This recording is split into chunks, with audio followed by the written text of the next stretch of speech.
কোনো খাবার তো এলোই না। উল্টো ঢোলের ভিতর থেকে ধোঁয়া বের হতে লাগলো, আর সেই ধোঁয়ার ভিতর থেকে বেরিয়ে এলো ডজন ডজন লম্বা লম্বা জাদুকরি লাঠি আর চাবুক। লাঠিগুলো বাতাসে ভেসে চিতাবাঘটিকে চারিদিক থেকে ঘিরে ধরলো, আর তারপরে সাপাং সাপাং সাপাং ধাপ সাপাং ধাপ সাপাং ধাপ সাপাং ধাপ সাপাং সাপাং। লাঠি আর চাবুকগুলো চিতাবাঘকে বেদম পেটাতে শুরু করলো।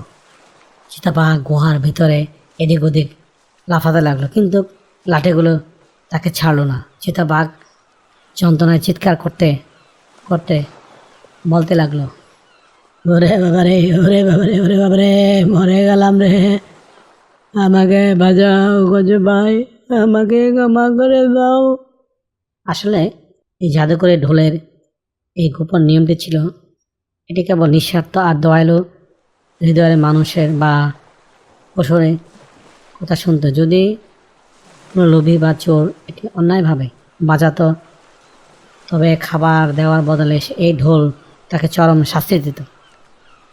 চিতাবাঘটি মার খেতে খেতে আত্মরা হয়ে গুহা থেকে পালিয়ে বনের অন্য প্রান্তে চলে গেল।